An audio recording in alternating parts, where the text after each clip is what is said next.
नमस्कार दोस्तों, ज्ञान सरोवर के इस YouTube चैनल में मैं आप सबका बहुत बहुत स्वागत करता हूं। दोस्तों, आज हम बात करेंगे आषाढ़ मास की संकष्टी चतुर्थी के बारे में। क्यों मनाई जाती है ये और इसका महत्व क्या है। आषाढ़ मास की संकष्टी चतुर्थी के दिन गणेश जी के साथ सूर्यदेव की भी विशेष पूजा करनी चाहिए। आइए दोस्तों, हम इस कथा का श्रवण करते हैं। द्वापर युग में महिष्मती नगरी में महिजीत नामक राजा था। वह बड़ा ही पुण्यशील और प्रतापी था। वह अपनी प्रजा का पालन पुत्रवत करता था, किंतु संतान विहीन होने के कारण उसे राजमहल का वैभव अच्छा नहीं लगता था। वेदों में निसंतान का जीवन व्यर्थ माना गया है।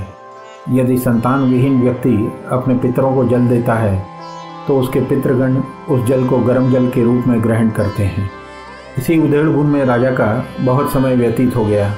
उन्होंने पुत्र प्राप्ति के लिए बहुत से दान यज्ञ आदि करवाए, फिर भी राजा को पुत्र प्राप्ति न हुई। जवानी ढल गई और बुढ़ापा आ गया, किंतु वंश वृद्धि न हुई। तदनंतर राजा ने विद्वान ब्राह्मणों और प्रजाजनों से इस संदर्भ में परामर्श किया। राजा ने कहा, हे ब्राह्मणों, हम तो संतानहीन हो गए, अब मेरी गति क्या होगी। मैंने जीवन में किंचित कभी पाप कर्म नहीं किया। मैंने कभी अत्याचार द्वारा धन संग्रह नहीं किया। मैंने तो सदैव प्रजा का पुत्रवत पालन किया तथा धर्माचरण द्वारा ही पृथ्वी पर शासन किया। मैंने चोर डाकुओं को दंडित किया, इष्ट मित्रों के भोजन की व्यवस्था की, गाय तथा ब्राह्मणों के हित की चिंता करते हुए शिष्ट पुरुषों का आदर सत्कार किया। फिर भी मुझे अब तक पुत्र न होने का क्या कारण है। विद्वान ब्राह्मणों ने कहा कि हे महाराज, हम लोग वैसा ही प्रयत्न करेंगे जिससे आपके वंश की वृद्धि हो। इस प्रकार कहकर सब लोग युक्ति सोचने लगे। सारी प्रजा राजा के मनोरथ की सिद्धि के लिए ब्राह्मणों के साथ वन में चली गई। वन में उन लोगों को एक श्रेष्ठ मुनि के दर्शन हुए। वे मुनिराज निराहार रहकर तपस्या में लीन थे। ब्रह्मा जी के समान वे आत्मजित, क्रोधजित तथा सनातन पुरुष थे। संपूर्ण वेद विशारद एवं अनेक ब्रह्म ज्ञान संपन्न थे। उनका निर्मल नाम लोमश ऋषि था। प्रत्येक कल्पांत में उनके एक एक रोम पतित होते थे, इसलिए उनका नाम लोमश ऋषि पड़ गया। ऐसे त्रिकालदर्शी महर्षि लोमेश के उन लोगों ने दर्शन किए। सब लोग उन तेजस्वी मुनि के पास गए। प्रणाम आदि के अनंतर सभी लोग उसके समक्ष खड़े हुए। मुनि के दर्शन से सभी लोग प्रसन्न होकर परस्पर कहने लगे, हम लोगों का सौभाग्य है कि ऐसे मुनि के दर्शन हुए। इनके उपदेश से हम सभी का मंगल होगा। ऐसा निश्चय कर उन लोगों ने मुनिराज से कहा, हे ब्रह्म ऋषि, हम लोगों के दुख का कारण सुनिए।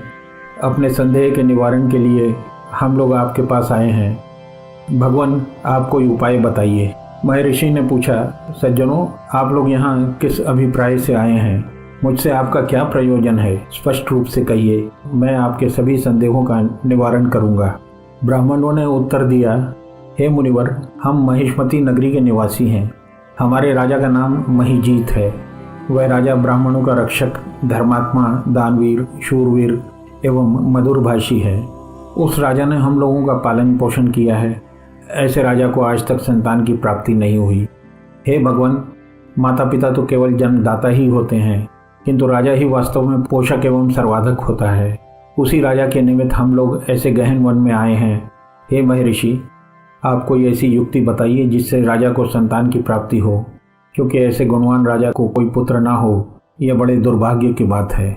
हम लोग परस्पर विचार विमर्श करके इस गंभीर वन में आए हैं। उनके सौभाग्य से ही हम लोगों ने आपका दर्शन किया।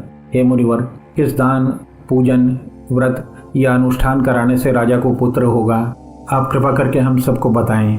प्रजा की बात सुनकर महर्षि लोमेश ने कहा, हे भक्तजनों, आप लोग ध्यानपूर्वक सुनो।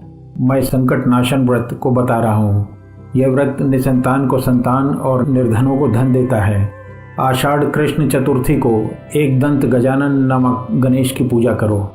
राजा को ये व्रत करने के पश्चात श्रद्धा युक्त होकर ब्राह्मण भोजन कराएं तथा उन्हें वस्त्र दान करें। गणेश जी की कृपा से उन्हें अवश्य ही पुत्र की प्राप्ति होगी। महर्षि लोमेश की ये बातें सुनकर सभी लोग करबद्ध खड़े हुए। नतमस्तक होकर दंडवत प्रणाम करके सभी लोग नगर लौट आए। वन में घटित सभी घटनाओं को ब्राह्मणों ने राजा से बताया।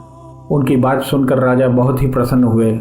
उन्होंने श्रद्धापूर्वक विधिवत गणेश चतुर्थी का व्रत करके ब्राह्मणों को भोजन वस्त्र आदि का दान किया। रानी सुदीक्षिणा को गणेश जी की कृपा से सुंदर और सुलक्षण पुत्र प्राप्त हुआ। श्री कृष्ण कहते हैं कि हे राजन, इस व्रत का ऐसा ही प्रभाव है, जो व्यक्ति इस व्रत को श्रद्धापूर्वक करेंगे वे समस्त सांसारिक सुख के अधिकारी होंगे। जय श्री श्याम।